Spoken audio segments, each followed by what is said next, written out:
Good evening, everyone. Thank you for joining us tonight. It is 6:30, and I know Dr. Spence has a lot of really good information to share, so I do want to get started. My name is Jacqueline Wood. I'm a clinical support specialist with the FAU Center for Autism and Related Disabilities, or FAU CARD. And we're here tonight, we're going to discuss some information and strategies for supporting high school students who demonstrate either inappropriate or perhaps even dangerous sexual behaviors in the school setting. And this is a topic that certainly doesn't get enough attention. And we know that parents and caregivers and school personnel and providers who are working to mitigate these behaviors for an adolescent or a young adult are really in need of support as well. So we're very excited to have Dr. Kim Spence here tonight to share her expertise and to provide some really great information. Just a few housekeeping pieces before we get started. This meeting is being recorded for CARD use, so I do ask that if you're sharing any experiences or asking questions in the chat box, please refrain from using actual names so that we're protecting confidentiality of everybody. We will open or we'll have time at the end for some questions. But as we're going along, if you want to put those questions in the chat box, I will monitor that, and then we'll answer them at the end of the training. And just quickly before I introduce Dr. Spence, I'd like to share a little bit about CARD. So we provide free consultation, support, and training to all individuals with autism and related disabilities, their family members, friends, educators and school personnel, professionals, community members, anyone who supports an individual on the autism spectrum. And is all with the goal of optimizing their potential and their quality of life for individuals on the autism spectrum. Next slide. So there are multiple CARD centers across the state of Florida. At FAU CARD, we specifically support individuals in Palm Beach, Martin, St. Lucie, Okeechobee, and Indian River counties. We do have 3 offices. One is on the FAU Boca campus, another one on the FAU Jupiter campus, and one on the Indian River State College campus. And then next slide. Oh. Sorry. Some of the services that we provide are school consultations, providing trainings and workshops. Global timing, sorry. Providing public education, so being able to get out in the community when we can and spread the word about the work that CARD does, as well as support for individuals with autism, acceptance and awareness as well. And then we do a lot of providing referrals and resources for providers, for families and adults. And we have a few different initiatives, adult hangout groups that we run. We have mentoring programs and quite a few safety initiatives as well. So we have a lot going on.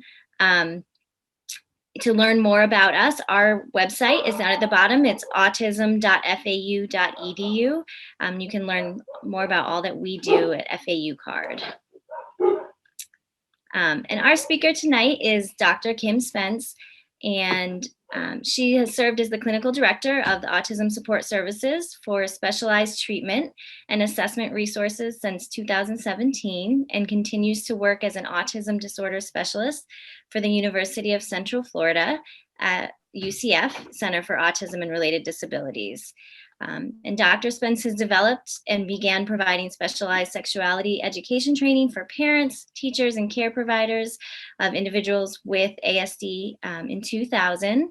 And she's lectured internationally about creating visual supports, discriminating between maladaptive sexual behaviors versus mental health issues, and specialized educational and behavioral interventions to support healthy sexual knowledge for individuals with ASD across the lifespan. So I'll hand this over to you, Dr. Spence. Welcome. Thank you, Jacqueline. It is an absolute pleasure to be hanging out with all of you tonight.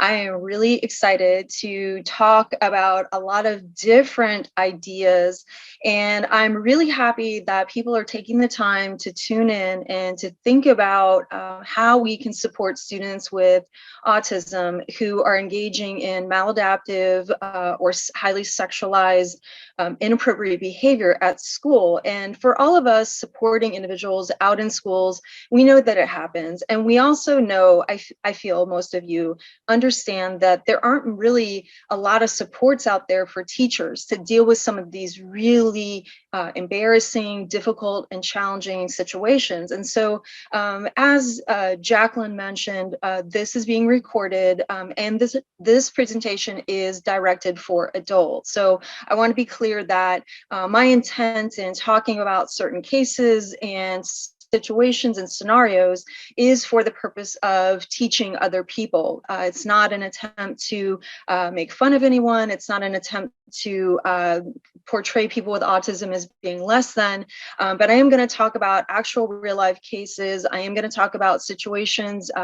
As was mentioned, I've been working with people with autism for nearly 30 years, and I've spent the bulk of my adult career working with people with pretty significant behavioral challenges and those that are very, very specific in line with sexually acting out in a variety of different ways. So this is a presentation that is intended for adults. So if you have any younger ears who might be present, you may want to throw in your earbuds or maybe get into a different place in your house. So we are going to focus on sexually inappropriate or maladaptive behaviors by students who are in high school. And I want to really hone in on that particular area because we see an overwhelming number of students in high schools across the state of Florida who are getting into a significant amount of trouble for a variety of reasons.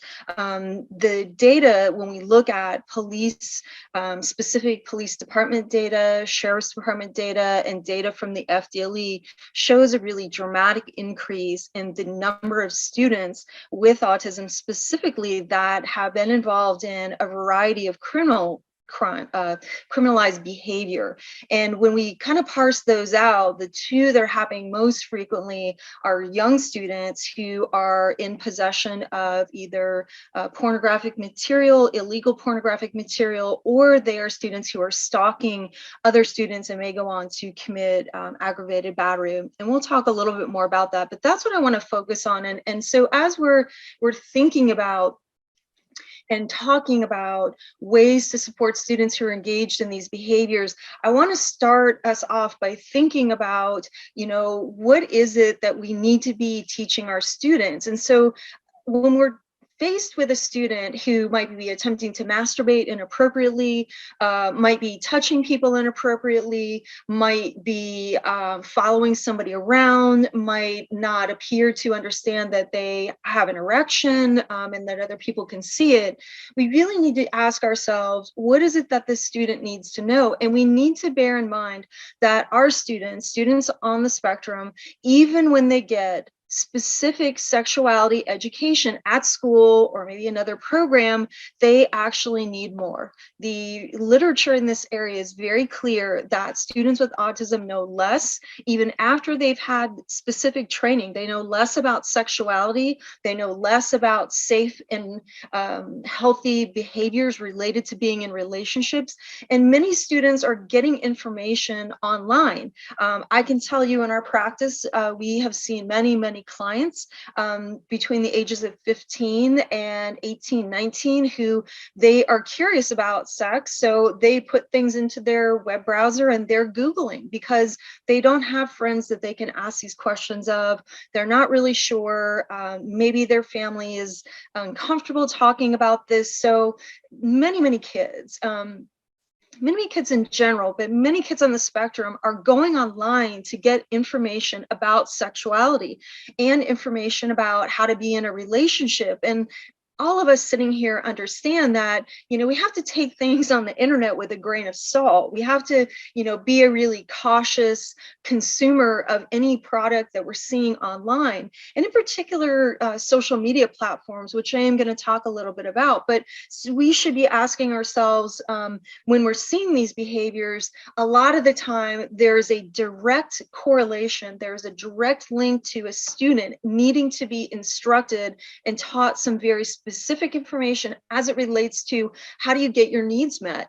How do you appropriately approach someone? What do you do when you feel physically aroused or excited when you see somebody? But we need to keep in mind that our students have a lot of savvy that many of us as adults don't have. I will be the first to admit I am a Luddite when it comes to technology. I can use my cell phone most of the time, and my laptop, but I don't have the kind of fluency that many of the young people I work with or who come into our practice or who I support in working for UCF Card. I don't have that fluency with apps. I don't have that fluency with the latest technology. And I think it's important that we keep in mind that students obviously are developing in the same ways as their neurotypical peers. So when you have autism, you still are going to be attracted. You're still going to be sexually aroused. And we have to remember that.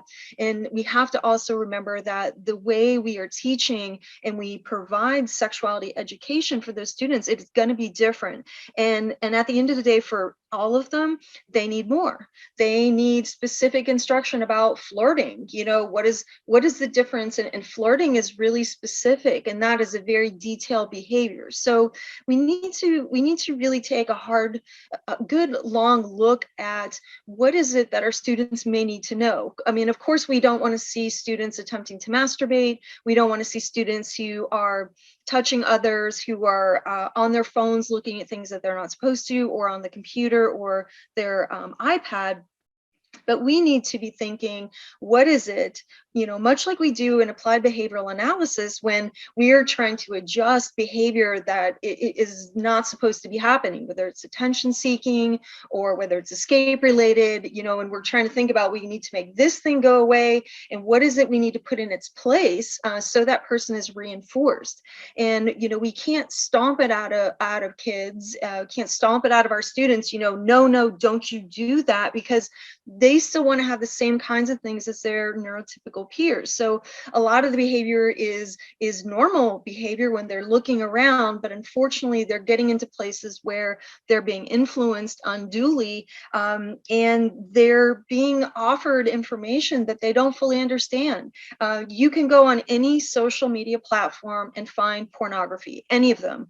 I'm sure this is not surprising to everybody sitting here, but if you don't know that, you need to know that. And obviously, young people are very influenced by what is on social media, very influenced by different apps that they're able to have. And when I'm thinking really specifically, I've seen so many things about TikTok in the last 2 years.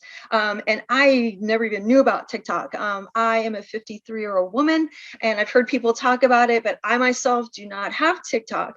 And so when we talk to people who are high school aged, of course they all have TikTok. And what teachers may not know and what their parents may not know is that, there are people on TikTok who excuse me, are taking advantage of young users being on there, naive or vulnerable youth being on that platform, and they are mimicking popular trends that are seen. So for example, there's a trend about doing certain duets that are then directed to fan sites only. And what is emerged are these pornified duets where you'll see the beginning of the video or the thumbnail and everything looks normal and legit, and then you click on it actually and it's pornography of one kind or another. And the performers, I'll use a PC term, the performers who are engaged in this behavior are trying to sell a product, and that may be different kinds of products, but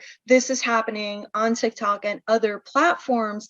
And we need to keep in mind that youth are being exposed to this. I'm going to talk a little bit more about pornography, and obviously this presentation isn't directed about pornography, but we need to keep in mind that the impact of youth viewing pornography is incredibly detrimental. The impact of adults in some instances is not fantastic. And I'm not here to argue for or against regarding adults, but for people who are under 18, and in particular kids who are prepubescent, it is incredibly dangerous for them to be viewing pornography of any kind. They are not mature enough to understand the content. They are not mature enough to understand that the depictions that are seen in most pornography, legal or illegal, are not, it's not factual. It's a movie set where people are engaged in doing a job. So there are things that are depicted that are not in a normative relationship. And this gets lost for a lot of kids. And what we know very clearly too is that according to Pornhub, which is the largest distribution center, essentially, pornography in the world, the stats are pretty clear that kids are younger and younger and younger. And then for the first time ever in modern times, young kids, 7-year-olds, 8-year-olds, 9-year-olds, 10-year-olds may have pornography going on in the background. You know, maybe they're using an application and pornography might be running, and it's not even something that's arousing to them, and they've been so desensitized to some of these images, this really can cause a problem. Regarding, and back to the apps, all of our students, even kids who may have cognitive limitations, they're using apps, and they're engaged in a lot of screen time. And we can probably all agree on this, that many students that I see with autism, they're spending even more screen time because they're not spending the same amount of time socializing with directed peers or friends. They're a little maybe more isolated, so they might be consuming apps more readily and more voraciously than their neurotypical peers. And just some brief stats, you know, according to Snap, this is actually provided by Snapchat, at least when we look at for every 6 kids, okay, and this is for under minors, okay, that are using this application, they have received at least one inappropriate photo. And many kids might get things from robots, or people are hacking or what have you, and they don't realize it's not something they should be clicking on. It's not something they should be sending to other people. And a lot of these apps, there's no control over the actual content that is featured, and there's a lot of nudity, pornography, and other disturbing content that, you know, minors, young children, people between the ages, you know, in high school, 14, 15, up through 18, 19, or 20, they're not prepared mentally, they're not prepared emotionally to view or to understand how damaging these things are, how dangerous they are, or that they're not based in reality. One of the other really scary features for a lot of apps is they feature that you cannot be tracked, or they feature that you can meet up with strangers, you know, and I know, you know, in high school and the hormones are raging, and lots of young people, you know, they think they kind of know it all, and I can use this app and I can sneak around. And unfortunately, this is how a lot of kids are getting sucked into producing child pornography, or producing images, or being the victim of sextortion, or revenge pornography, because they don't know what's out there. They've never experienced these kinds of things, and then they get in these situations. You know, I know I'm not supposed to be using Snapchat, and my mom told me not to use Snapchat, but I'm sneaking around and I'm using it. And then somebody kind of figures out that I'm vulnerable or that I have a disability, and they exploit that. And that is definitely, I can tell you, a very real thing. I can tell you, in working with the FBI, training with the FDLE, I train police every week, and I have been training police for over 20 years. And talking to police and other law enforcement agencies, the number of these incidences has gone up dramatically in the last 5 years. And much of it is attributed to the use of apps that kind of come onto the market and are unknown. They're unknown to parents, they're unknown to certainly school personnel, and often law enforcement. And this is where people that are committing very atrocious crimes have learned how to kind of figure out who they might victimize utilizing a specific app. So to go back to just for a moment, the issue regarding pornography exposure, there is mountains of literature about this. And I don't want to spend too much time because I want to talk more about kind of the how to and how we intervene when we're seeing inappropriate behavior. But I just can't emphasize enough how important it is to be drawing a very hard line. And that is young people below the age of 18, and certainly kids who are pre-pubertal should not be watching pornography. The outcomes are very poor for mental health, very, very significant consequences regarding later behavior in life. I can tell you in our practice, we see clients who are in possession of child pornography.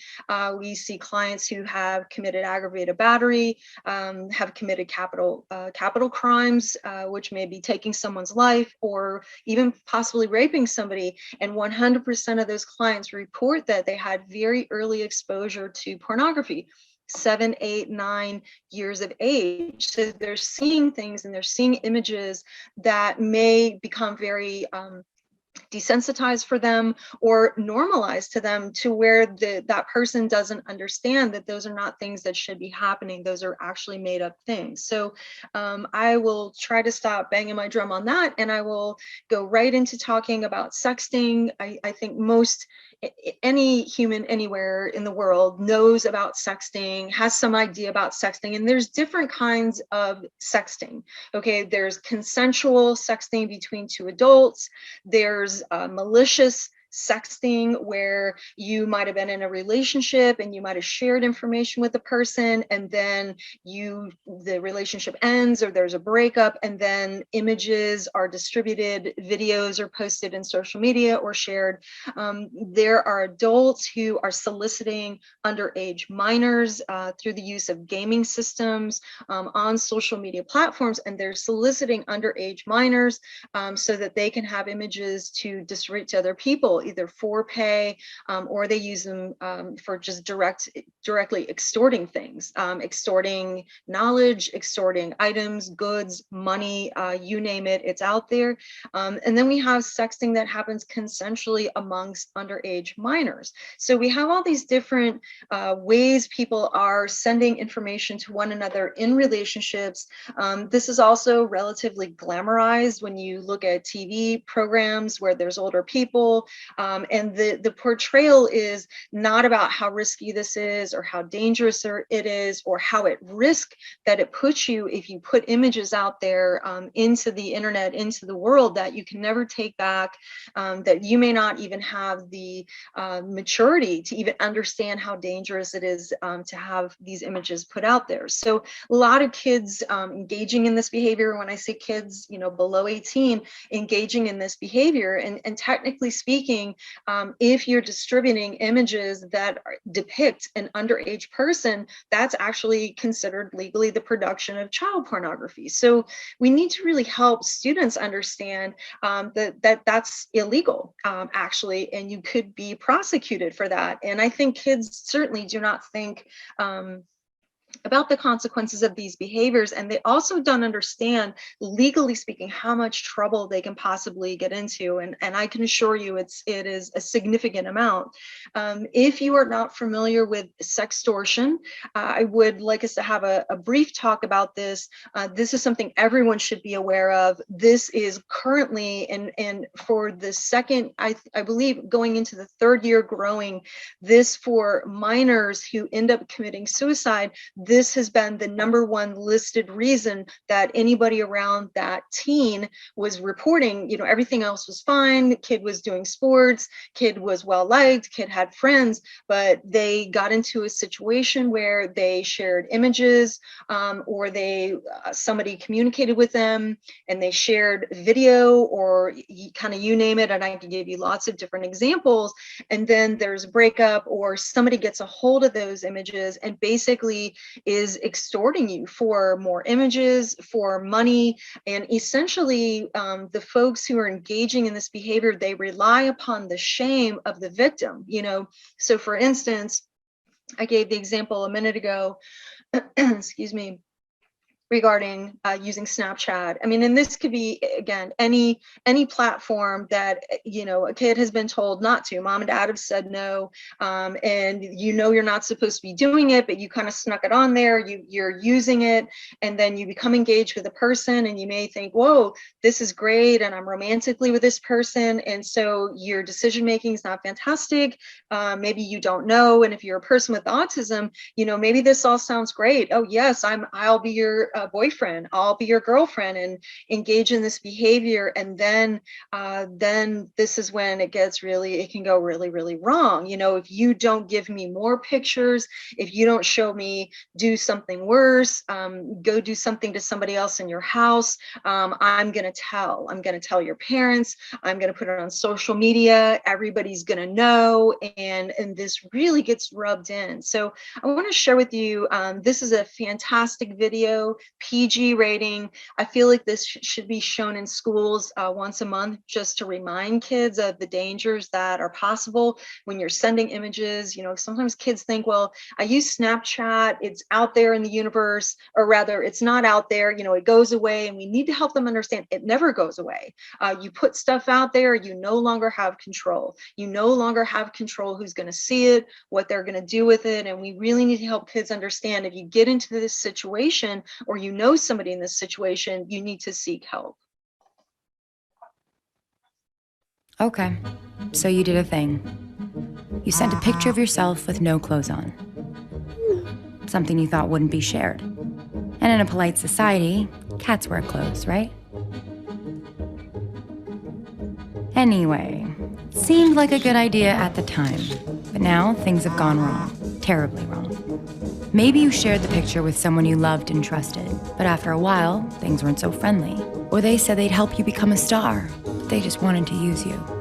Or maybe you met someone online and they really seemed to understand you, but then it got weird, and it turned out to be someone totally different. Now the person you shared the pic with is demanding more and threatening to tell. That's sextortion. Yep, that's a thing. The perpetrator relies on you feeling ashamed and keeping quiet. But they are the ones who should be ashamed. What they are doing is wrong, and it's never too late to find your voice to ask for help, or too early to reach out to your friends to tell them you'll be there no matter what. In fact, you can stop sextortion before it starts by talking about it now. With support, you can do anything, and you can focus on the important business of being cats. So again, really quick video. It's PG rated. You know, obviously, I think anything we do in schools, we'd have to get approved by an administrator, but I can't imagine any administrator, given the significantly high numbers of youth suicide that we have out there, would not be willing to allow teachers to show this video, you know, parent permission. But we need to keep in mind that, in particular, when we're thinking about the population of people who have autism, the suicide rates of both attempts and commission is significantly higher than the general population. And as I just mentioned previously, we know with growing numbers, kids who have become the victim of catfishing, sextortion, that is a significant actual event that's happening, and we know kids are dying as a result. They're embarrassed. They would rather take their own life than say, oh my gosh, I did this, or I made a mistake, and they're humiliated. And when we think about this in general terms, I think everybody understands that we have a epidemic, high numbers of suicide across the United States. But what I think a lot of people may not realize is that when you have autism, you may be actually even 3 or 4 times higher than the general populace.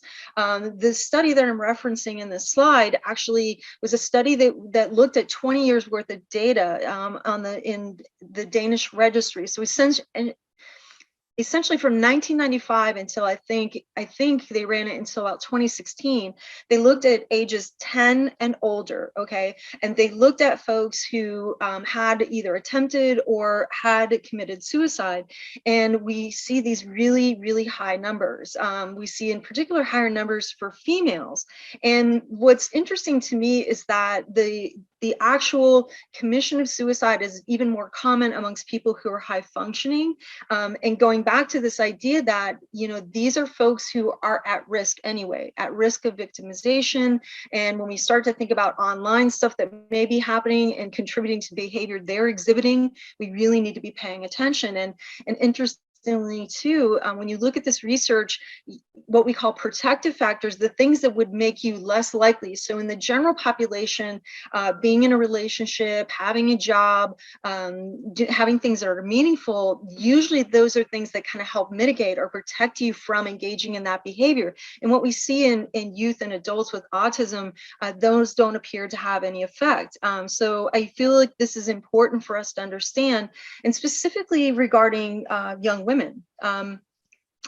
Most of us know that overwhelmingly there are more males who have autism, but when we think about females and any teacher out there, provider, they're at even greater risk.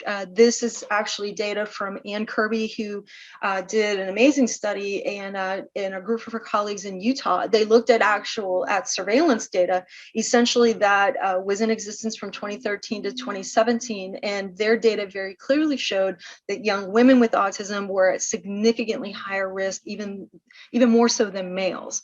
And so I know for teachers or providers specifically, you might be thinking, what can I do? Well, to go back to when individuals start engaging in either sexual acting out or dramatic behavioral change, these are all the kinds of things we should be thinking about that might be possible, that could be happening with that youth.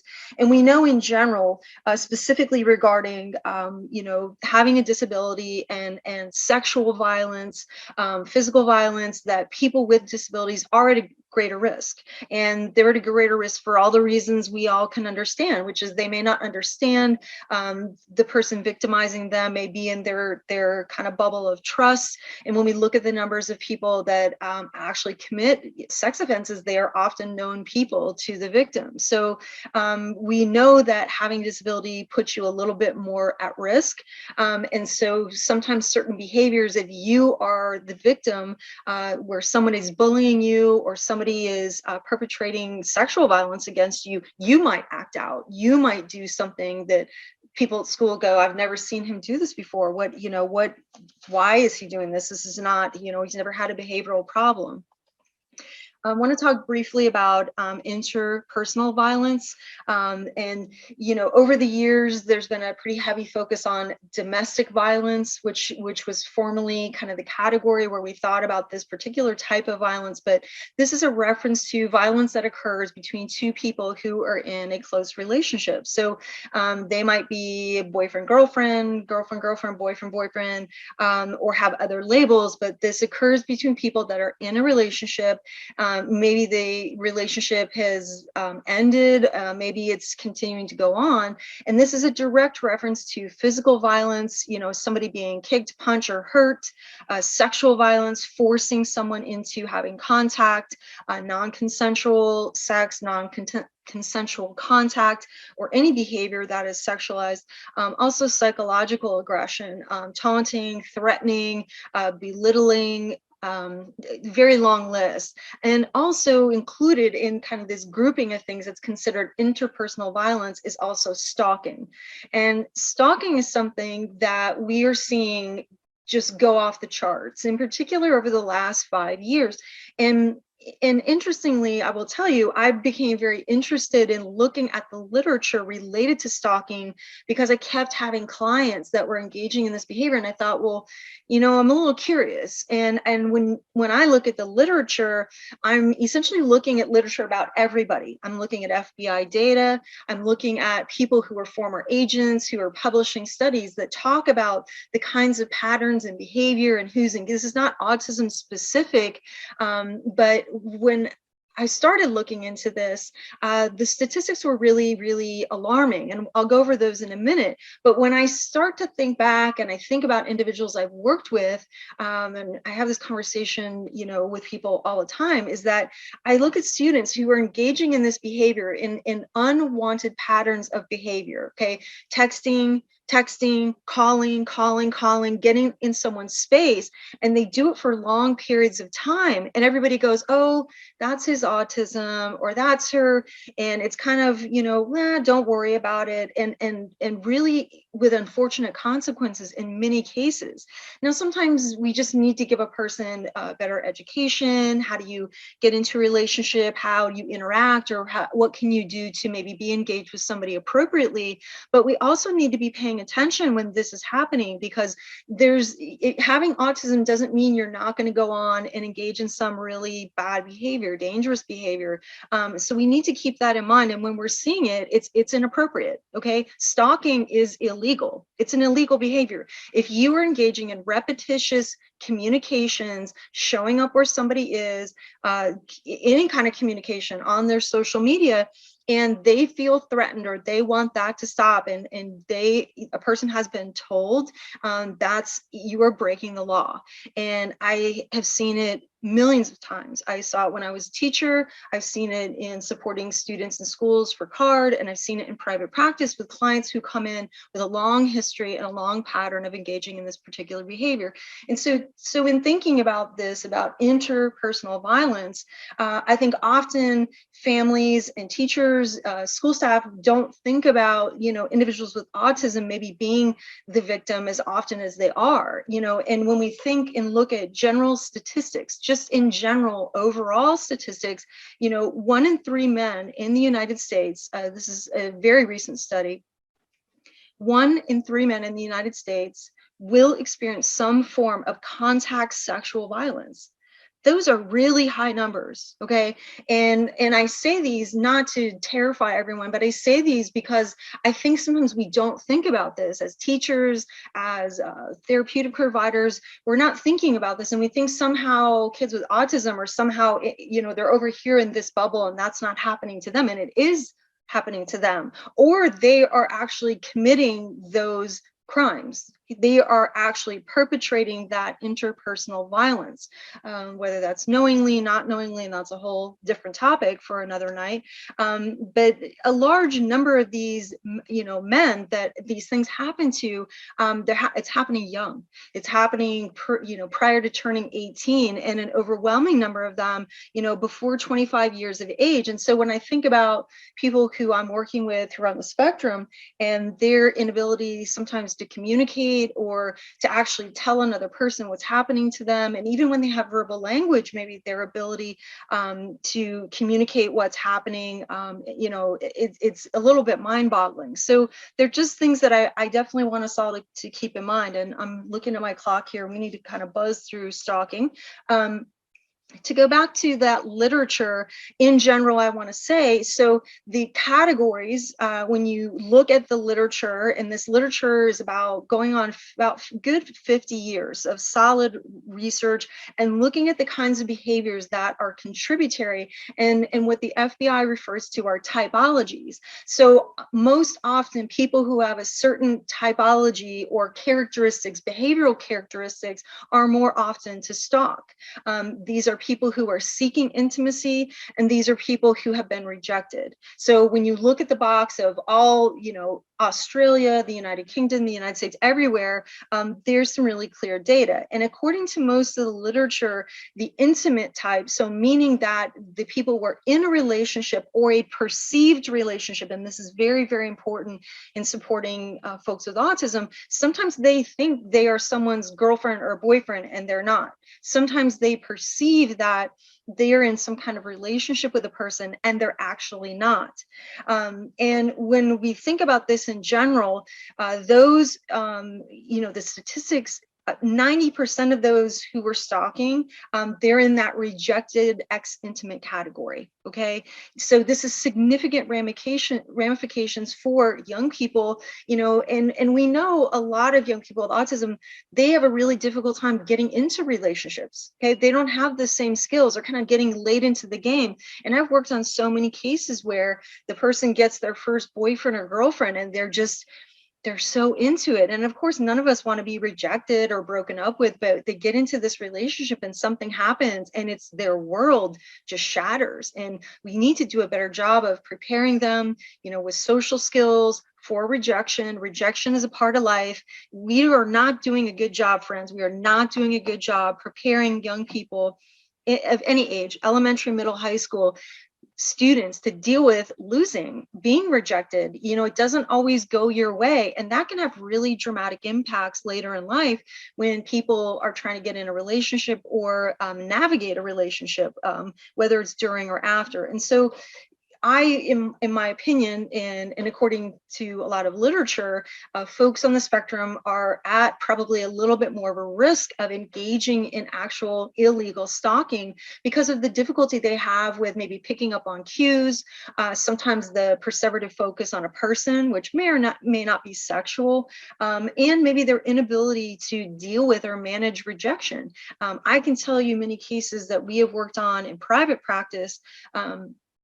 They have involved individuals who got into a relationship and it was the first one they had ever had, and they were living and breathing on that. And again, I feel like that's, you know, your first love or relationship. Obviously it's significant and it matters, but if you've not had the experience of being able to talk to other people or debrief with your friends, or, oh, that happened to me, you're going to take it harder, and it's going to be harder for you in general. Also difficulty with understanding the perceptions of others. So I'm sure most of you are very familiar with evidence-based practices that we use to intervene for maladaptive behavior, for increasing learning, which involve visual supports, the use of applied behavioral analysis, social stories, video modeling, self-modeling, POV, and you all probably have some fluency with that. So when we're looking to intervene with youth who are engaged in sexually maladaptive behavior, we should be very, very focused on anything that is or looks illegal, okay?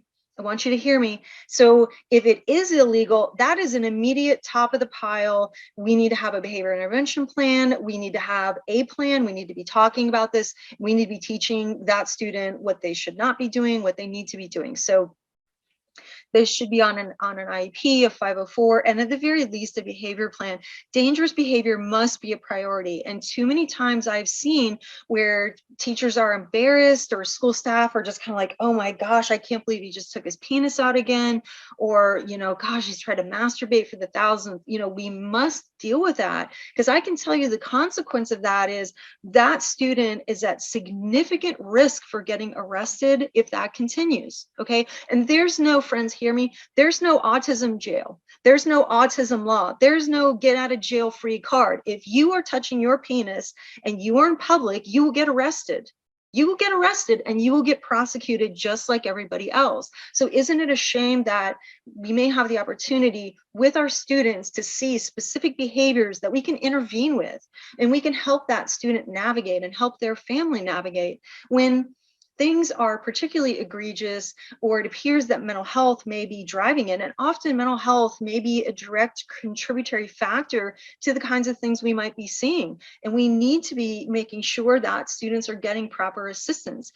And again, because if we don't, I can tell you what the outcome is going to be. They are not going to get a job. They're not going to be able to keep a job. They're not going to be able to go in the community and function appropriately or safely. And they're highly likely to end up getting arrested and prosecuting and spending time in jail or prison. So at its core, we need to be looking at socially reasonable, socially valid interventions for our students, and anything that's dangerous, as I say, looks like, smells like, we should be doing intervention. We should have a plan to intervene. And so when I'm thinking about that specifically, a lot of teachers ask, and school folks ask, well, where's the curriculum? Where's the thing you use? So I want to share with you very quickly these 3 curricula, and then I need to really keep cruising here because we're going to run out of time.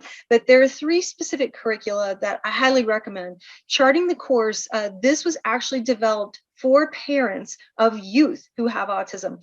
So this was developed, and the idea in mind of the creators was, we're going to build something for parents who maybe they don't want other people teaching their son or daughter about sexuality. It is a fantastic resource.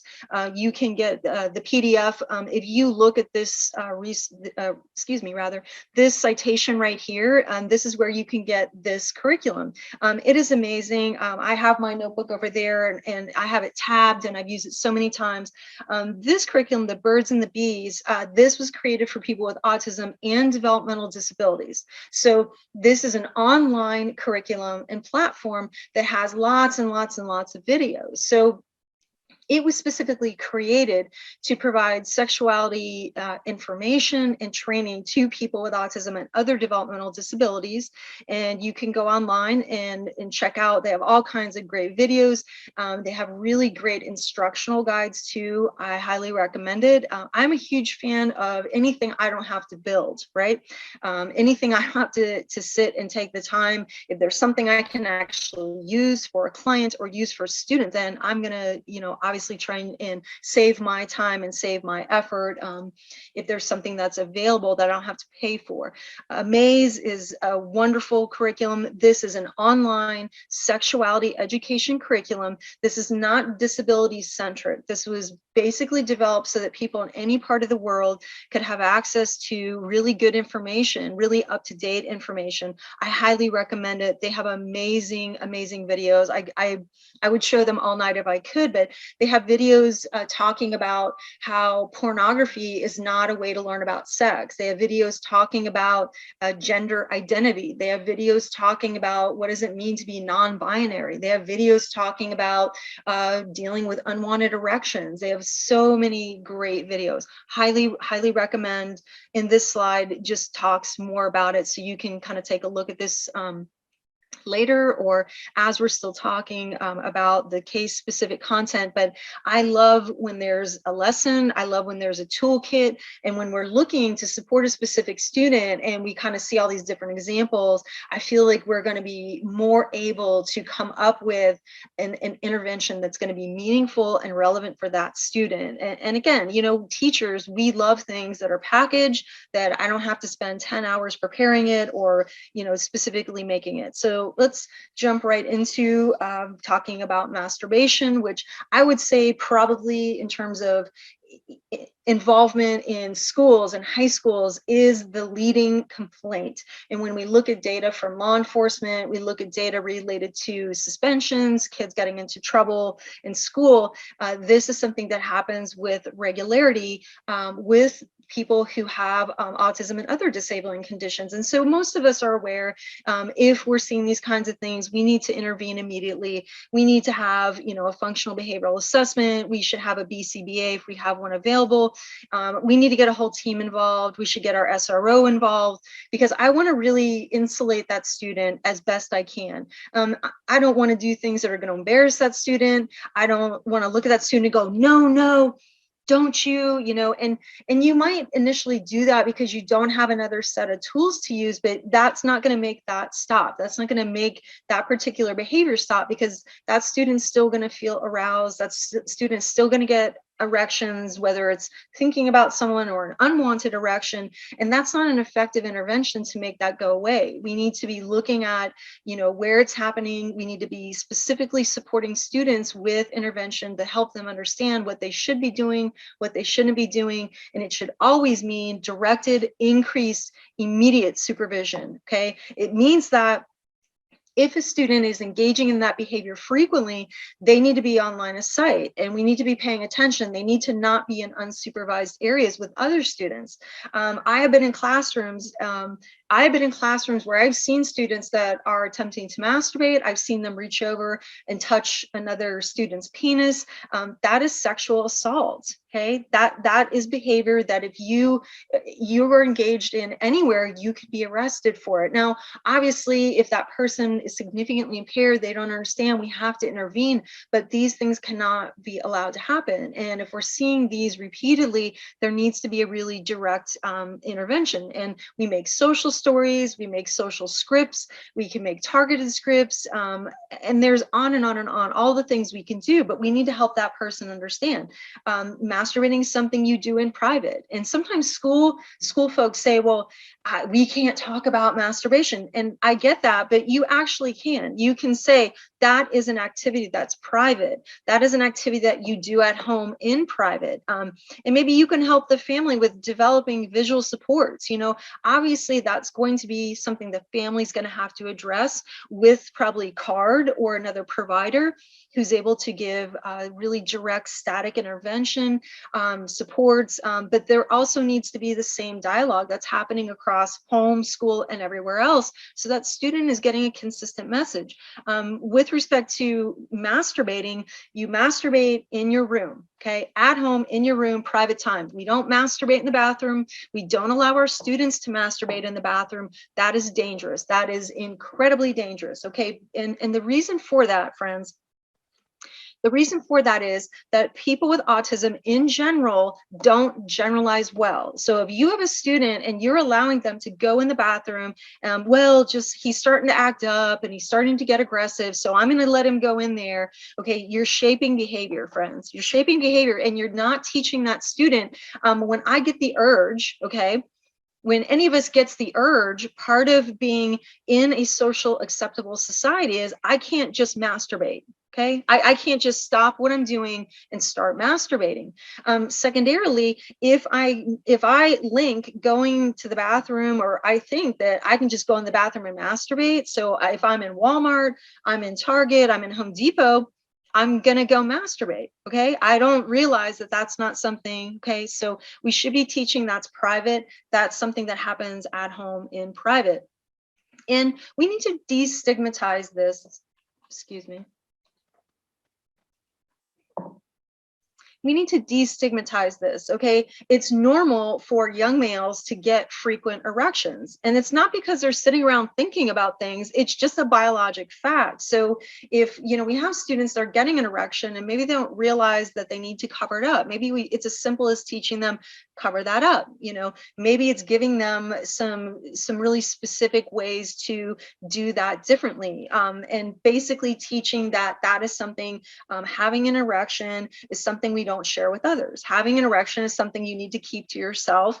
And I've seen students, you know, stand up and they're in sweatpants and it's pretty clear that they are physically aroused and they don't really understand that that's inappropriate behavior. So we need to help them understand that. And as I was saying earlier, we need to really help students understand whenever this comes up, or especially if you have a student who's looking at things that they're not supposed to, that there's a difference between, you know, pornography sex and real sex. Okay, and I think about this, you know, kids love watching, and adults too, but your students, they like watching an action adventure, right? And you know, and I think about like Die Hard movies, when back in the day with Bruce Willis, you know, and he's blowing up buildings and he's shooting guys, and we can look at that and we can enjoy it, but we realize that it's pretense. We realize that that's a made up thing. And we really need to help kids understand that same message as it relates to pornography, that that's a made up thing. That's a pretend thing. That's not real sexuality. That's not a healthy way to engage or have a relationship.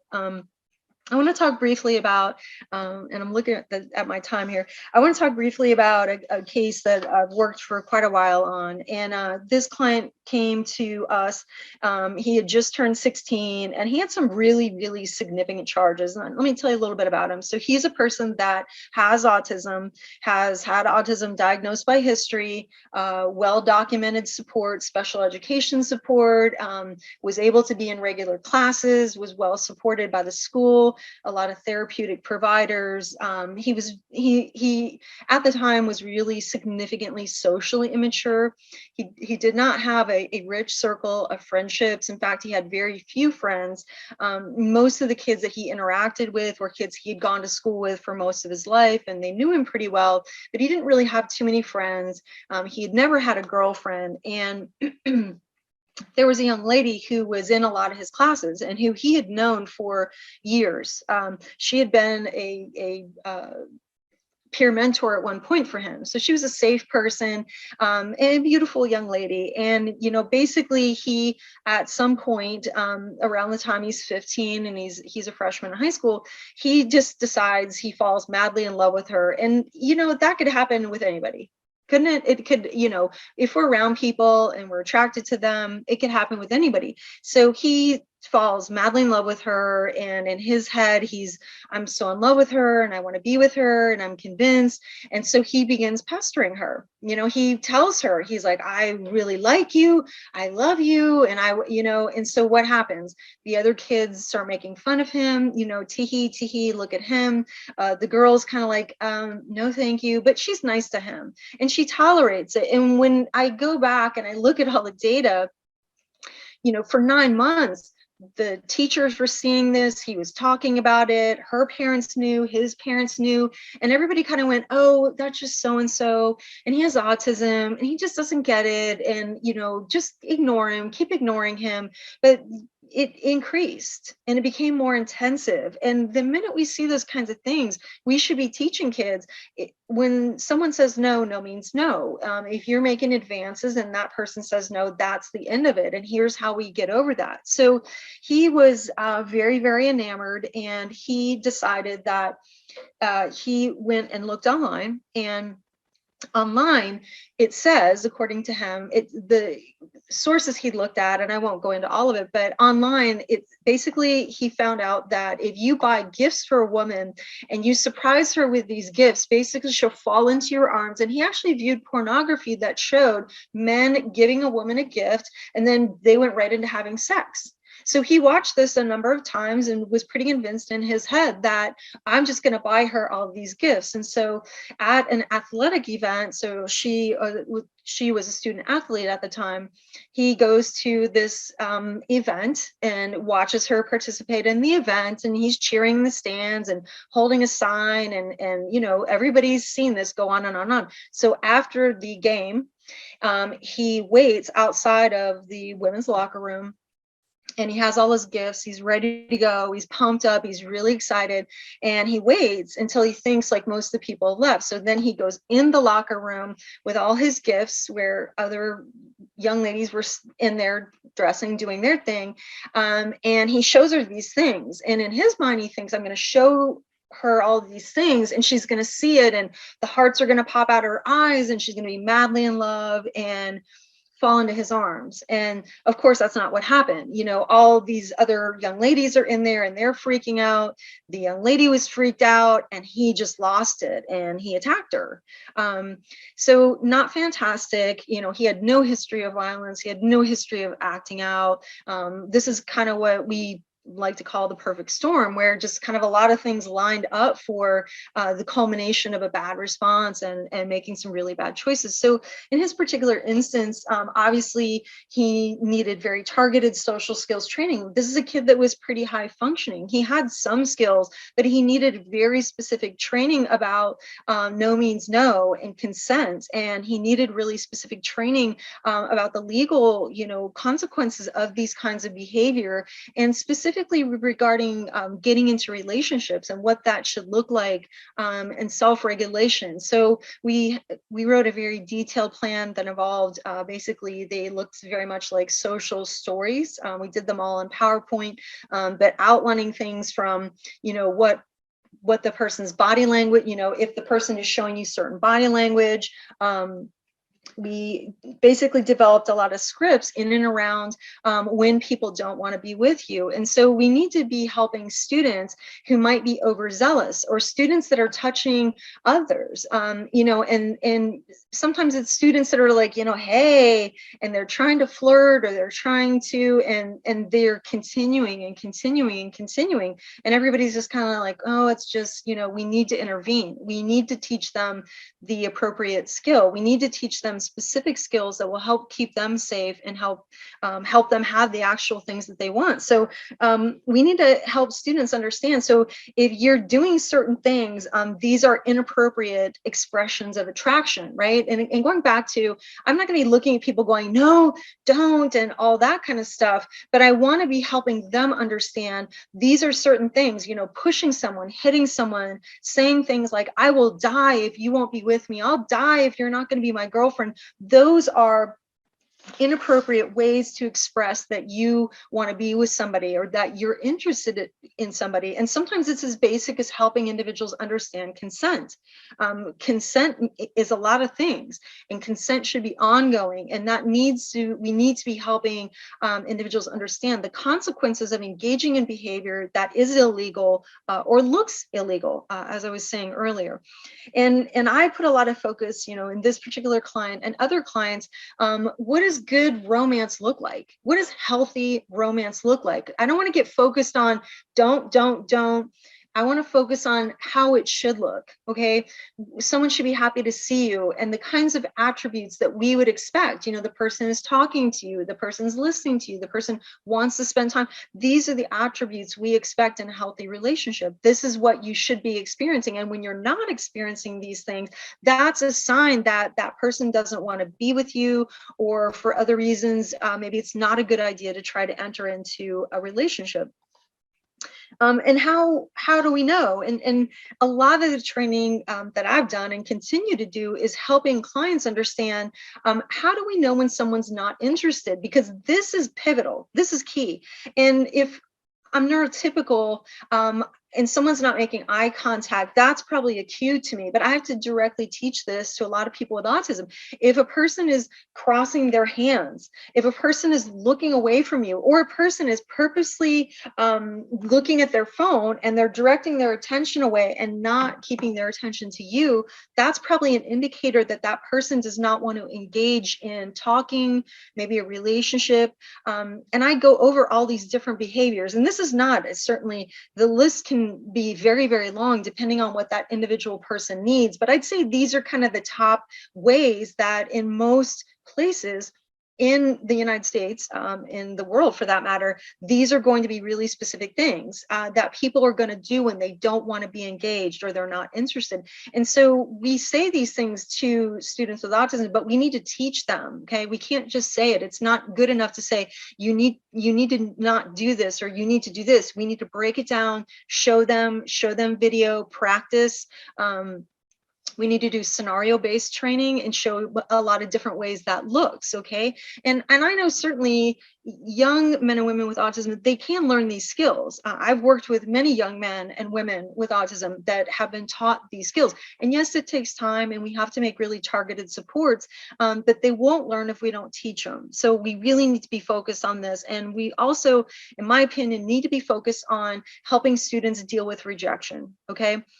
As I said earlier, and I think back to days when I was teaching elementary, and I've taught elementary, middle, and high school, and you know, I'd see kids playing a board game, and you could watch all the kids, you know, like the kid with autism was going to lose, and all the other kids would just scuttle and be like, oh no, look, oh, he's going backwards. Or in kickball, and they knew that that kid was going to have a meltdown. So if it didn't go that kid's way, they didn't get what they wanted, a person wouldn't give them a hug or something like that, all the other kids would acquiesce. And when you think about a student going all the way through and coming up into high school, where this has been, you know, perpetuated and perpetuated and perpetuated, they don't have any experience with being rejected very often. Okay. And I'm not saying, you know, bullying and that kind of stuff, but I'm saying they've not had a lot of experience where it's not going their way, because they've often been, whether their parents say to their siblings, well, just give him that, or in school, it's like, well, just let him win. And we need to teach them there's lots of different kinds of rejection, and that's a normal part of life. Okay. Being ignored, flat out no, you know, I like to call it the nicely worded, you know, we regret to inform you that, or excuse related. And I think a lot of people, when they don't want to engage, they will engage with excuse related. Well, you know, I would go out with you, but yeah, I would like to, but right, where they're inserting something, and I teach guys that direct thing, so if you even hear that, so the ways we intervene with that, and the ways and I'm looking like I'm just a little bit over here, this will be our last slide. We need to be teaching people, you need to acknowledge your emotions. Okay, we all get our heart broken, at least most of us get our heart broken. That's normal. That's a normal part of life. Nobody likes it, but we should be able to talk about that. We should be able to debrief, and we need to help kids understand you're not fatally flawed. This idea or notion that somehow, because I have autism, this person doesn't want to be with me. I've heard many people with autism say that. I've had many clients that say, well, she broke up with me, or he broke up, or they don't want me because I have autism. And that's often not the case. It's just, maybe it's not a good match. Maybe it's specific behavior. But I think it's also important to help young people, if there is a breakup or something happens, well, if you were sending 500 text messages a day, she didn't like that. Okay. And so let's focus on that. And let's focus on, if you want to be in a relationship, how can you do that differently next time? And it can operate as a platform or a conduit to actually speak about things that you need to. All kids should have the ability to understand and list positive attributes, traits about themselves. So when they start to feel heartbroken, or they start to feel I'm fatally flawed, I want to practice with them. What are the 5 things about you that are amazing? What special gifts and talents do you have?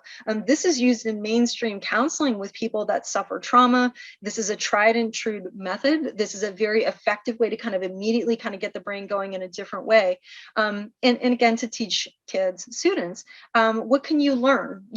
I know the part, saying to a kid, I know the part about a breakup was bad, or this person doesn't want to go out with you, but what can you learn from this particular situation or circumstance? So I know I'm just a few minutes over, but that is the completion of the content. And in the handouts, we'll do questions. I'm going to kind of go into where I can see the chat too, but we'll go ahead and if anyone has any questions, I'm happy to answer them.